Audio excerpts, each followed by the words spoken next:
In my world, confidence is a big deal.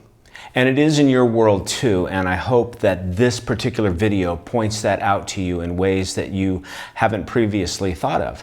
In my world, my life's journey has included, of course, competitive athletics from the time I was 3 years old, growing up as a competitive swimmer, a competitive golfer, competitive in the martial arts, and then, of course, competitive in Hollywood as an actor, and then personal development, personal growth, motivational speaking, inspirational speaking, speaking from the stage, life coaching. This is my world.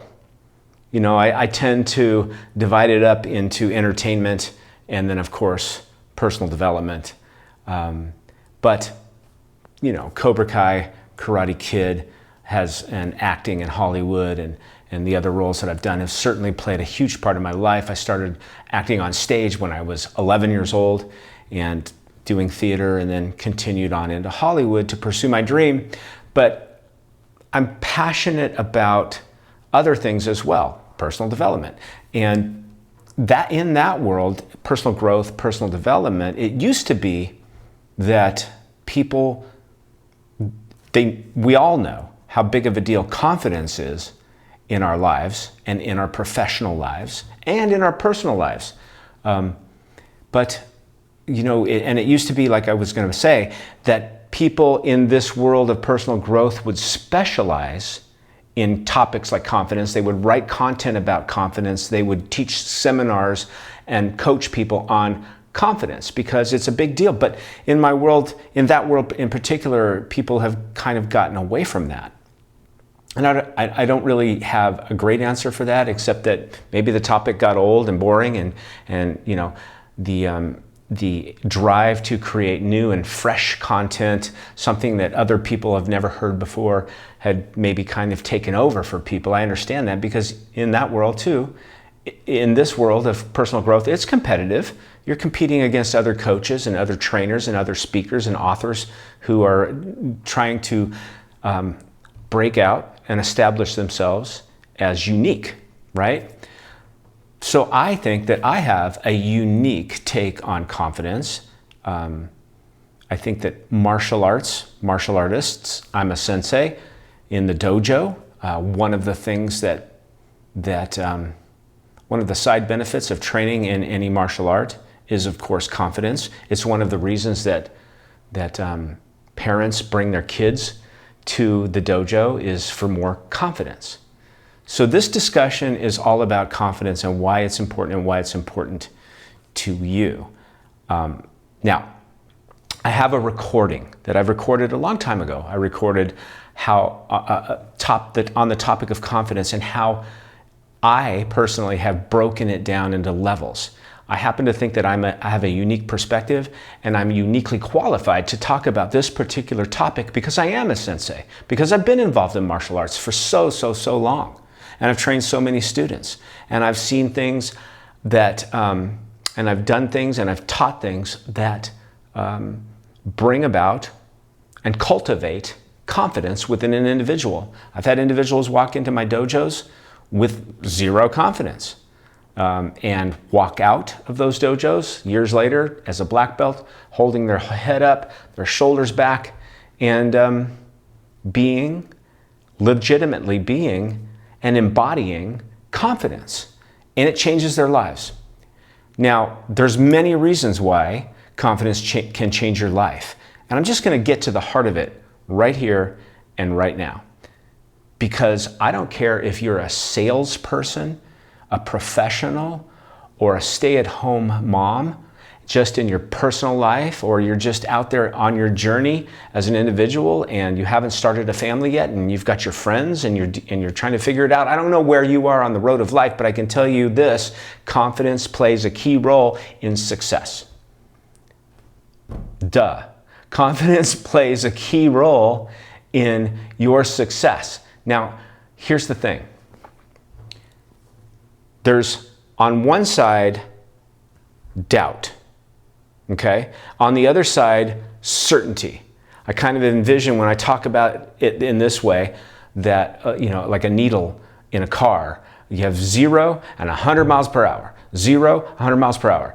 Doubt, certainty. What moves that needle?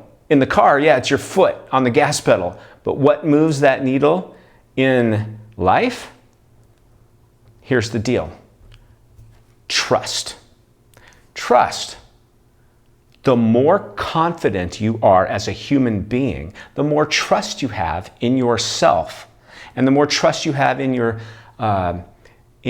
ability to do new things, to take on new things, to try new things. Because failure means something different to a person who's confident than it does to someone who's not. Okay? But let's just talk about trust. Because the closer this needle is to doubt, the less confidence you're experiencing and having and showing and exhibiting. The more this needle is towards certainty, even though nothing may be ever for certain, but your objective is to get this needle close to certainty over here, the more you trust yourself, the more confidence you have. Trust is moving this needle. How much trust do you have? Usually confidence is context dependent. You can be confident as a piano player, but not a guitar player. You can be confident in martial arts, and martial arts breeds confidence because of your ability to handle yourself in a self-defense type situation, maybe. Maybe it's just something else as well. You can do new things with your body that you never thought you could do before. You've experienced new things, right? Maybe you're confident talking in a group of friends, with a group of friends, but you're not so confident on a stage in front of 1,000 people. So confidence is usually context dependent, but the confidence that I really want to get to is what I call authentic confidence. So here's the thing. I said I was going to get to the heart of it before I go into this recording, and then I'll be back at the end of this recording to talk about ways that you can develop and cultivate and embody the idea and the state of mind and the state of being of confidence, because it's going to change your life, I promise. But the thing about confidence is that if you don't trust yourself, other people won't trust you as well. If you're a salesperson and you don't trust yourself, other people will sense it. We pick up on it. We can see by body language and sense and feel whether or not a person is confident. If you are a parent and you don't trust yourself, your kids can feel it. They can sense it, and then they won't trust you either. If you're going in on a job interview and you don't have confidence and you don't trust yourself, the person interviewing you will pick up on it. You follow? It's a big deal. So without saying much more, because if you know me and follow me, you know that I could talk for a long time on any given topic, because I don't know, I go off on tangents and I like to talk. Let me get into this recording that I recorded years ago, where I break down the levels of confidence and how they come about in ourselves, and why they are either life-limiting or life-expanding. That's right. Your degree of confidence that you are exhibiting and holding can limit your life and your life experience, or it can expand it. So I believe you can cultivate confidence and grow into expanding your life's experiences and allowing more of life and more good into your life by expanding yourself and your consciousness and your life and your confidence, or you can keep limiting it. Okay? This recording, what you're about to hear for the next 25 minutes or so, talks about that. How I've broken down confidence in 4 different levels, or 4 different degrees, if you will. And then I'll be back at the end, like I said, to give you 5 different tips, 5 different ways that you can begin growing, cultivating, and becoming a more confident person in any context, because it's really not about context, as you'll see. Okay, here we go. I'll see you in about 25 minutes. So let's take a look at the levels or the degrees of confidence that I've made distinctions about. There's 4 of them. 3 of them are life-limiting. That means the goal and the intention and the objective for you is to move into the 4th level that I call authentic confidence. If for no other reason, so that you stop unconsciously limiting your life. and start expanding your life. So here they are. They're very simple. The first degree is low. The second degree is medium. The third degree is artificial, and the fourth degree is authentic. Let's talk about low confidence and why it's so life-limiting. Well, first of all, as you think of the law of emanation, most certainly you can see that a person operating in a low degree of confidence is sending out a weak signal, a weak emanation. It's an emanation of fear. It's an emanation of doubt. It's an emanation of, I'm not good enough. And if we go back to the law of attraction, through the law of attraction, the universe is picking up on that signal. The universe, the electromagnetic universe that we live in, is picking up on that magnetic vibration that you're sending out. And the universe will bring you situations and circumstances and people that will indeed make you feel weak, fearful, doubtful, and that you're not good enough. It will reinforce those feelings. So people who are operating from a low degree of confidence, who are showing up every single day to life, sending out that weak signal, what they've done is unconsciously put boundaries around themselves. They've placed themselves inside a box that some people might call the comfort zone. And they're unwilling to step outside of their comfort zone because of this. Because anything out there represents danger. So they only let people and situations and circumstances reside inside of that comfort zone, inside of those boundaries where they feel safe, never wanting, never willing to step outside of their box, outside of their comfort zones. Now think about that. Whatever's out there has to be a bigger experience, a greater experience. There has to be possibilities and probabilities and experiences waiting for them outside of their boundaries that they won't even give themselves the opportunity to explore because it's not safe. And they don't trust themselves. They doubt themselves in those situations and in those circumstances. And they won't even let themselves see them. They won't make themselves available to them. In other words, they're limiting their life because if they want a bigger life, a greater life, a grander life, those experiences lie outside of their comfort zone. So there is definitely something to be said for people who say, you know what, you've got to be willing to step outside of your comfort zones and stretch yourself. Okay, that's low confidence. Now, what about medium confidence, or what I also refer to as average confidence? And the reason I refer to it that way is because if we were to average out the population, most people simply operate from this level of confidence, a medium or sort of average degree of confidence. It's also life-limiting, though. And the reason is because it's context dependent. You see, depending on the context, a person with an average degree of confidence will either feel confident or not. Therefore, a person is sending out an inconsistent signal, an inconsistent emanation. And through the law of attraction, guess what? The universe brings this person inconsistency.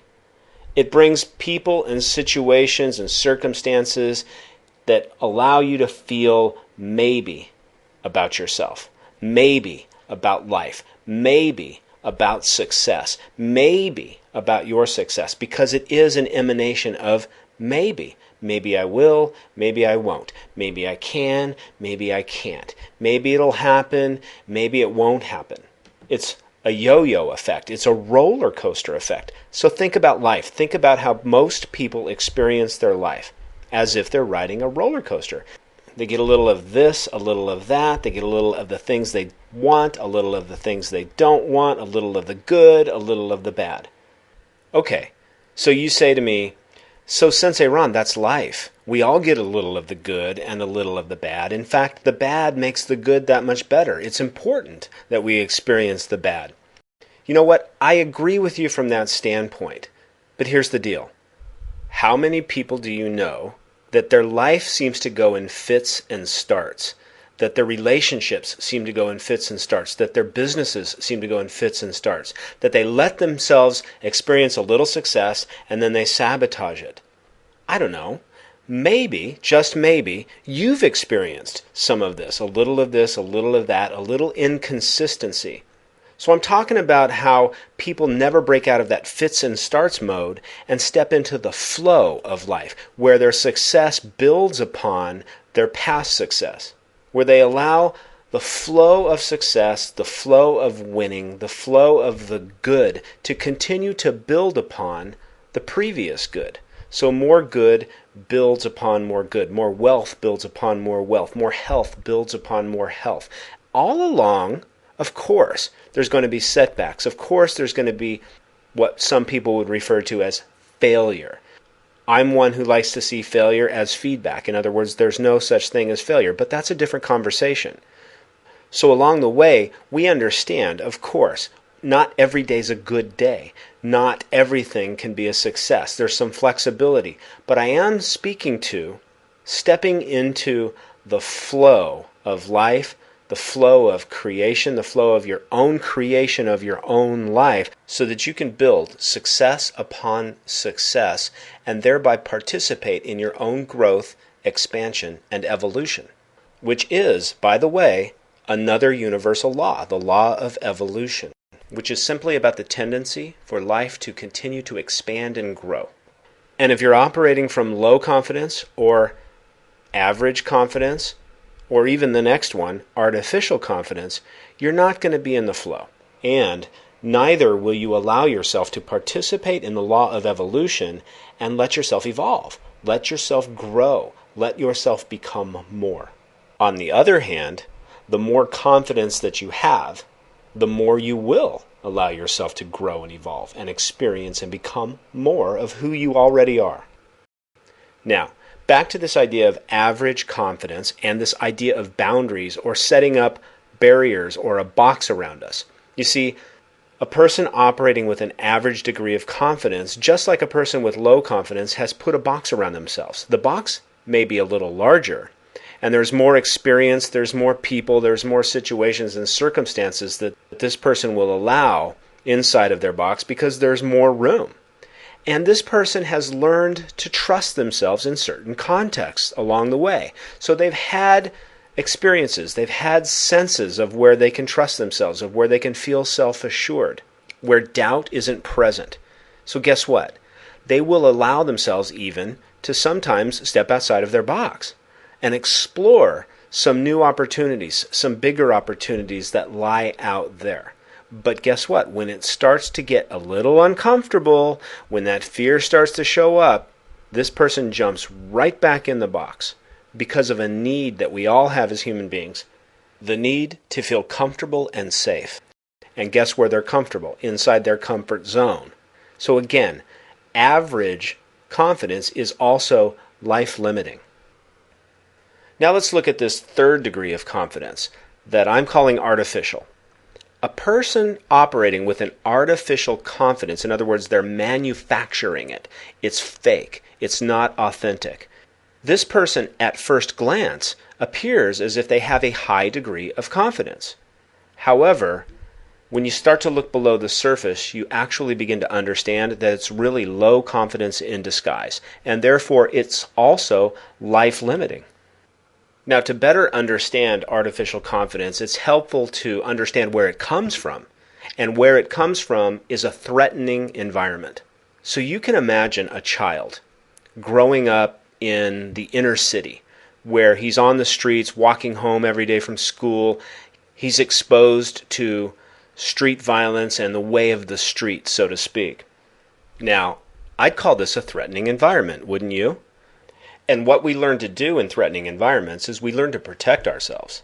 Can you imagine the inner city kid walking to school every day, being confronted by a gang of thugs and showing absolutely no confidence? What do you think is going to happen to this kid? And it's going to continue to happen over and over again. Why? Because he's an easy target.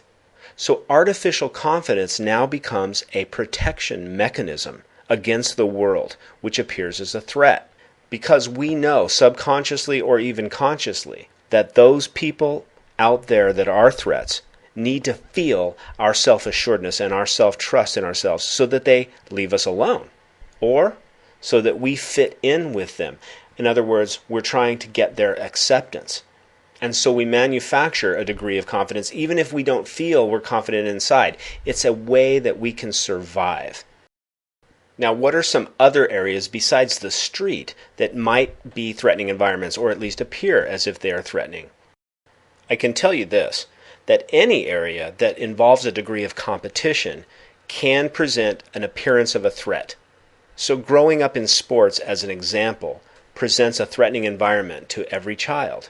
And if a child hasn't developed a degree of authentic confidence and authentic trust in themselves, they learn to manufacture it because they have to deal with overbearing parents, overbearing coaches, they have to deal with their opponents, they have to deal with their teammates and wanting their approval and their acceptance. And they actually put on a show or an appearance that they feel good about themselves, that they trust themselves, so that those other people will trust them as well.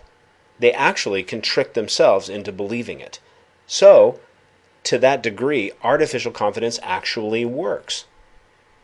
Now, the business world is another world that presents a degree of competition, and therefore, by its very nature, can be a threatening environment for many people, in particular women, because of our male-dominant society. But not just women. Anybody in the business world who hasn't developed a sense of authenticity, a sense of knowing who they are, a sense of trusting themselves, a degree of confidence in what they're doing and in who they are as a human being and a businessman or woman, must then manufacture a degree of confidence in order to survive that environment and to thrive in that environment. Now here's the problem. People who are manufacturing their confidence feel as if they're not enough. And so they need to add something to themselves in order to be enough, in order to feel equal to. You follow me? Now, in order to compensate for feeling not enough, many of these people actually take it to the extreme, so that they begin to feel better than. They want to feel better than. And part of the desire to feel better than and to have that dominant feeling actually comes out of that competitive environment. In other words, winning often gives us a false sense of dominance and a feeling of better than. And it feels good. But it comes off as arrogant. It comes off as cocky. It comes off as it's all about me. Look at me. Look at who I am. Look at what I've done. The conversation tends to be all about them. And guess what? They're not using the law of attraction, I can tell you that. They're using the opposite. They're using the law of repulsion. They're actually repelling people and situations and circumstances out of their life. They're pushing people away. Because who wants to be around that type of person all of the time? No one. So artificial confidence then is life-limiting, and in many ways, it's life-sabotaging. It's low confidence in disguise, it's context-dependent, and it's an emanation of fear and doubt, and more importantly, an emanation of I'm not enough. And so what? Through the law of attraction, the universe sends this person more of what? More inconsistency. It brings this person more people and more situations and more circumstances that let them feel fearful and doubtful and that they're not enough.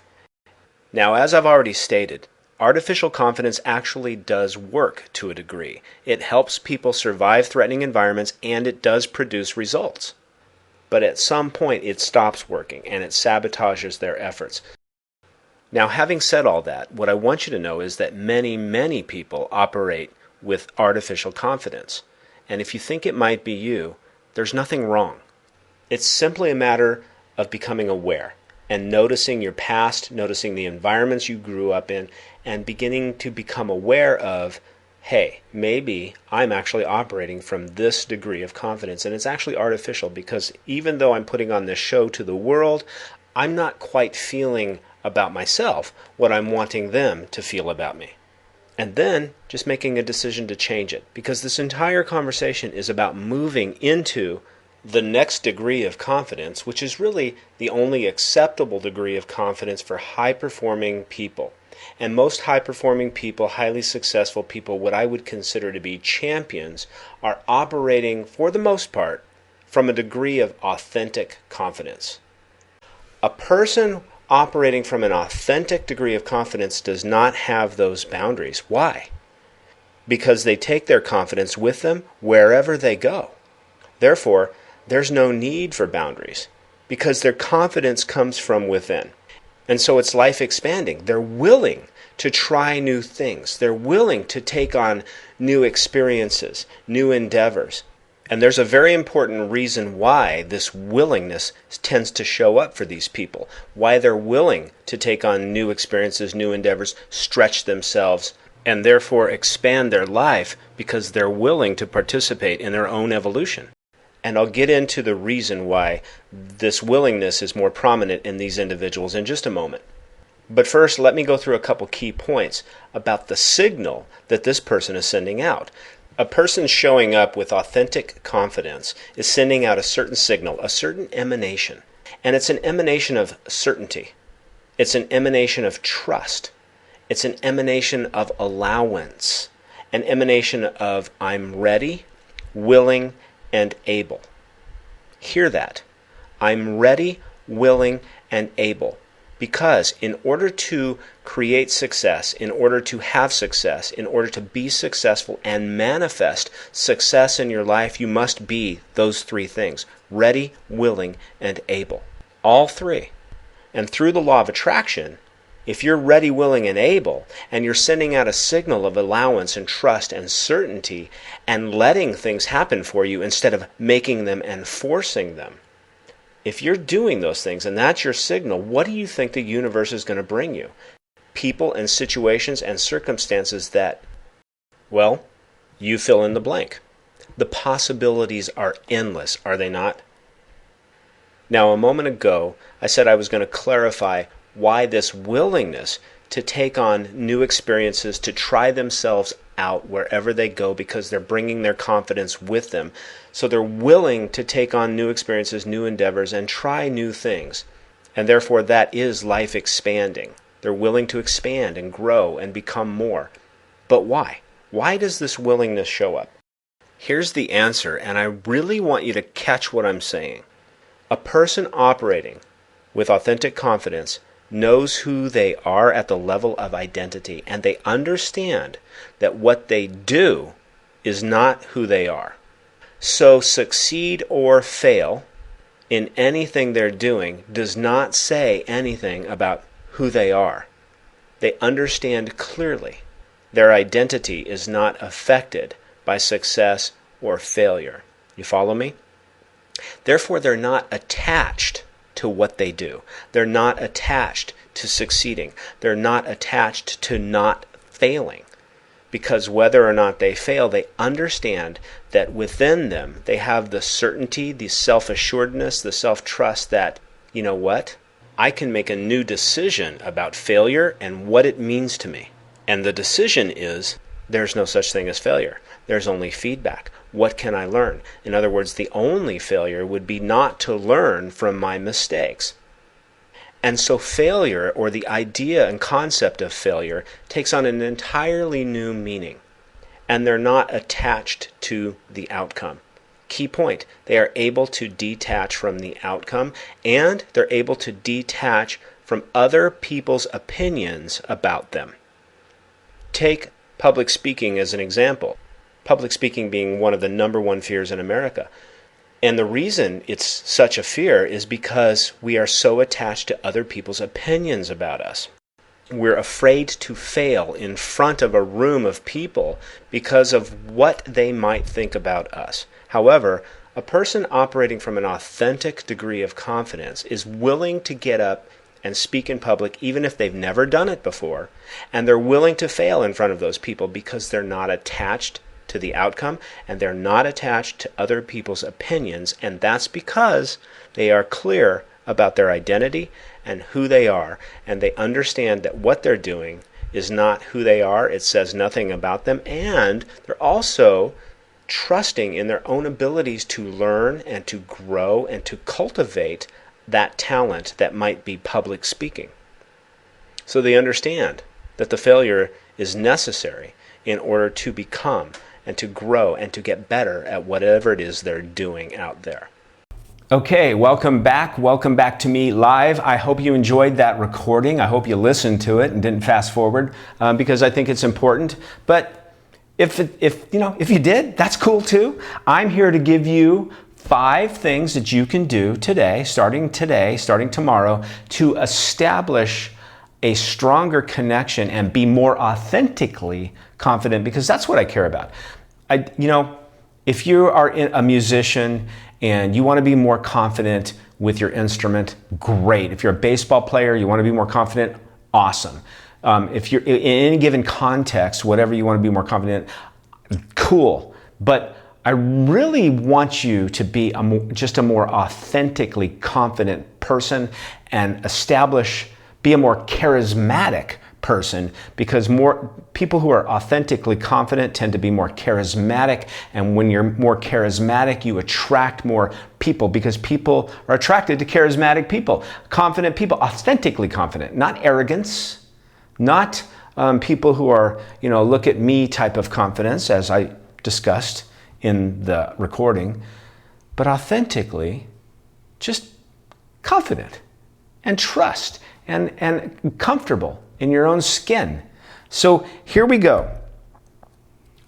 The number one thing you can do is establish a stronger mind-body connection. Now, I don't care where you are on that degree. You could be a professional athlete. You have a fantastic mind-body connection. We can always improve, yeah? Constant and never-ending improvement. We can always improve our mind-body connection. Here's the deal. What I've noticed teaching martial arts through the years is some of the most non-confident individuals I've ever seen are uncoordinated. They're awkward. They don't have a strong mind-body connection. You tell them to step with their left foot and they step with their right and trip and fall, And for whatever reason, they've grown up and never established a stronger mind-body connection. Now that's one of the things that martial arts does for people, is when you begin to have to move your feet in a certain way and move your body in a certain way to make a technique in the martial arts successful, whether it's a kick, a punch, a throw, a choke, whatever it is, you are establishing new neural networks in your brain and establishing a stronger mind-body connection. And the more you're connected with your body, the more you feel comfortable moving your body, the more confident you will be, the more trust you will have in moving your body. Here's the thing. What's the one thing you have to take with you everywhere you go? Into every situation, into every conversation you will ever have, the one thing you have to take with you is you, your body. You have to bring with you this instrument. Yeah? So establish a strong mind-body connection, and point B about that is to walk and talk and hold your body as if you were confident.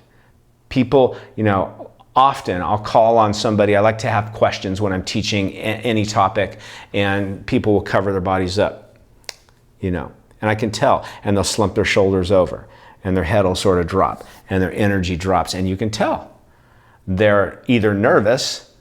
Well, if they trusted themselves and they were more confident, they wouldn't be so nervous, right? But you can tell. So I have them open up, put your shoulders back, pick your head up, look at me in the eye, look at the people, that you're talking to in the eye, and hold your body as if you are confident, even if you aren't. Act as if until you are. Hold your body as if until you are. That was point B, but back to point A. How do you establish a strong mind-body connection? Usually what I've noticed is people who don't have that, who haven't established those neural networks, are not athletic. They've never been involved in sports or dance or yoga or anything that would cause you to move your body. And so my suggestion, if this is you, if I'm talking to you, my suggestion is to go take a martial arts class. Go take a dance class. Go take an aerobics class, a yoga class, a surfing class, a snow skiing class, a golfing class. Get involved in sports and athletics, things that make you, that force you to move your body technically correct, in the correct way for that particular activity, okay? It could be anything you enjoy, but establish a mind-body connection, and usually the best way that I know of to do that is through One, sports, athletics, and two, visualization, visualizing yourself doing that activity that you're learning how to do. In other words, you go take a martial arts class, the sensei tells you to do this kata or this throw or this whatever, and then you go home, and when you're not there, you're not on the mat, you sit down for a few minutes and you visualize, you close your eyes and you visualize your body going through the motions that your sensei just taught you. You don't just wait for the next class, you think about it. You visualize it. And there's been a lot of research and a lot of tests about how, even with Olympic athletes, about how visualization anchors and establishes the mind-body connection for athletes. So there you go. That's that. Number one, establish a strong mind-body connection. Two, make a habit of stretching yourself. What do I mean? I don't mean, well, it could be stretching your muscles physically, but I mean stretching yourself. That means that if you have a fear of public speaking, stretch yourself by going and taking, like joining Toastmasters and getting up once a week in front of that group and giving a 2-minute, 5-minute, 10-minute speech every week, if that's your thing. And stretch yourself. Stretch yourself in every area of your life, beginning to establish an expanded consciousness, an expanded mindset. If you're involved in athletics of some sort, and the coach tells you to do 20 push-ups, do 25, do 30. Make a habit of stretching yourself. Put yourself in situations that are uncomfortable. Get comfortable being uncomfortable, because success is, yes, it's about confidence, but it's also not about easy. It's not about comfort. Success is always and has always been about hard, difficult, challenging, and uncomfortable, being uncomfortable. Success has never been about being comfortable. The most successful people put themselves in uncomfortable situations regularly, and that's a stretch. It's a stretch for you. Now, I don't know what that would be for you. I could go on and on about that particular topic, but stretch yourself constantly. Make a habit of it, okay? That's number two. Expand your sense of what you're capable of always. Do more than you're told, and do more than you're telling yourself, and do more than you thought you could. You go out for exercise, you want to run a mile, run 2. You follow? Okay. Number 3, change your belief system. Now, what does that mean? That means that most of us have limiting beliefs that we grew up with in childhood. Someone stole your confidence. Some group of people stole your confidence. Some coach, some teacher, some parent, some brother, some sister, somebody stole your confidence along the way. Some situation took it away from you. And I'm talking the majority of us. I'm not talking to every single person listening, but most of us, yes. Most of us, I would say almost all of us, have limiting beliefs, like I'm not good enough, I'm not enough, I don't deserve it, I'm a failure, I'm unlovable, I'm unlikable. You got to work with that belief system and change it, because none of it is true. It's all lies. Okay, now I could go into that topic even more, but not in this recording. We don't have time. But you change your belief system. How do you do that? You discover what your unconscious beliefs are about yourself, and you work with your belief system. And there's many ways to do that. Hypnosis, neuro-linguistic programming, lots of ways to work and change your belief system. But do it yourself and work with yourself at night. Because in your dream state, your subconscious mind is working for you. And again, another topic for another video. So, I'm going to stop right there and say subscribe to this channel, because I plan on recording videos about these topics, about your dreams. As an example, something called dream therapy, working with your dreams and your subconscious mind to change your beliefs, or to establish something, or manifest something, or create something in your life. Subscribe, okay? So, because those videos are coming. But here's the thing. Here's what I wanted to say. When you work with your subconscious mind, I want you to journal before you go to bed. In the last half hour before you go to sleep, you're starting to program your dreams. I want you to write out what your issue is, where you think it came from. Just journal about it. every night for like a month, 21 days, something like that. But not only journal about it after you're done writing a paragraph or two about, let's say, your lack of trust in yourself, or your limiting belief that I don't trust myself, or I'm unlovable, or no one likes me, or I'm not good enough. You just write about it, whatever's going on right before you go to bed each night. Do 3 affirmations. I am lovable. People love and respect me. I have something to offer.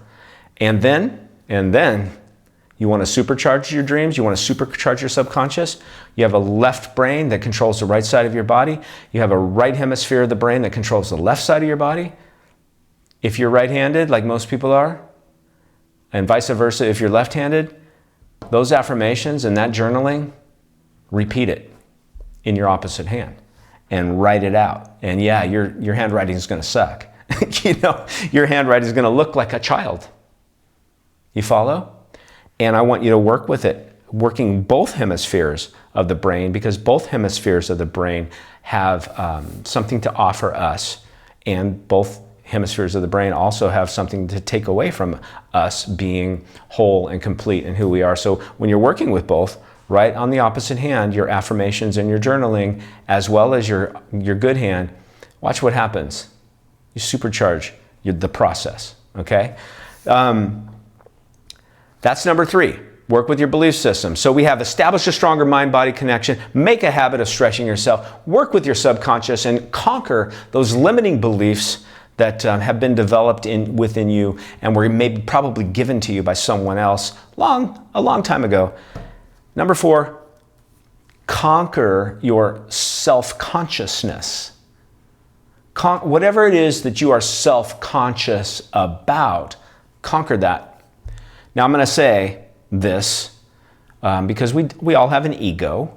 We all have, most of us have an ego at least. And when I say conquer your self-consciousness, the thing that comes to mind for me the most in this topic of confidence is how we look.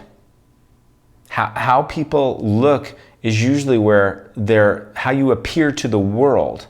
It's not all about looks, like there are people who stutter and they're self-conscious about that. That has nothing to do with looks, but it's how we're appearing to others, how we're appearing to the world. Whatever you're self-conscious about, begin to conquer it. If it has to do with, superficial how you look, hey, do whatever you can to fix it, to change it. Like when I had too many teeth as a kid, and I had to have like a bunch of teeth pulled and braces and all of that. And because I was an actor, and I was self-conscious about it, and I had to get my teeth fixed, right? So you can get your teeth fixed, you can get your teeth whitened, you can change, you can lose weight, you can gain weight, you can take off muscle, you can put on muscle. Whatever it is for you, you can change the color of your hair, you can shave your head. I don't know. Whatever it is for you, whatever you're self-conscious about, do whatever is in your control to change it. And some things are going to be out of your control. I get it. Let that go. But do what it is that's in your control to change it. Because, when people have makeovers, it's true. They feel more confident because of how they're appearing to the world. And you get rid of your self-consciousness, wherever it's coming from. If you if you're a stutterer, go get hypnosis. Go work with an NLP master. Tony Robbins is an NLP master, and you can see videos on YouTube where he's worked with stutterers and gotten rid of their stuttering. It's a subconscious thing. So it's kind of a programming. I don't want to go into it because that's not the topic of this video. But anyway, whatever it is for you, conquer your self-consciousness, okay? And 3, look, stop the comparison game. We all have grown up comparing ourselves to our peers, comparing ourselves to others, comparing ourselves to how they look, how they act, how successful they are, how unsuccessful. Look, again, a topic for another video, but I'm not even going to go into where that comes from. You probably know where it comes from. If you thought about it for 2 seconds, you could figure it out. But I'm not going to get into the source of it. Just stop it. Just drop it. All things are equal.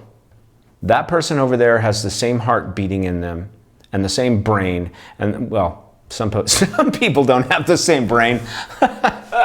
And not joking, kidding aside, some people don't have the same brain. You know, some people have mental issues and brain damage, etc. Okay, so, but in the end, spiritually speaking, we're all equal. Everything is energy, and we all have something unique to offer. Okay, all of us. Quit comparing yourself to other people and their success. The person you want to be comparing yourself to is you, right? Look in the mirror, challenge yourself, compare yourself to how you were yesterday, what you want to be tomorrow, how you're doing today, and ask yourself if you're living up to your own expectations of who and what you want to be. That's the game, not who and what they're being. They're being what it is they're supposed to be being. Maybe they're being what it is they're not supposed to be being, but none of it matters. What matters is you, who and what you're supposed to be being according to you, not according to your father, not according to your mother, not according to your coach, but you, according to you. Got to get clear on your identity, as you know, I think I said in that recording, and who and what you want to be and who you want to establish yourself as and present yourself that way to the world. Authentically, confident, expanding your life experience. You are unique. You have something to offer. You have something to offer, even if you don't know what that is, and even if you don't believe it. And even if you do believe it and do know what it is, you have something to offer. The deal is you have to be in the best position to offer it. And the world is waiting for you. But you got to be in the best position to give the world what you're uniquely qualified, what your unique gift is. Again, even if you don't know what that is yet, you are uniquely qualified to be presenting yourself to be a gift to someone or to a lot of someone's in the world, but you have to be in the best position to offer it. And the best position is from a state of trust in yourself, and a state of confidence. Okay? Listen, I hope I've served you in some way. I hope you follow me because I've got videos coming out. I plan on recording more and more and building this channel up to serve you in this type of way, in this context, in personal growth and personal development, to be your best self and to live your best life. That's what I want for you. Until the next one, peace and blessings, and I'll see you then.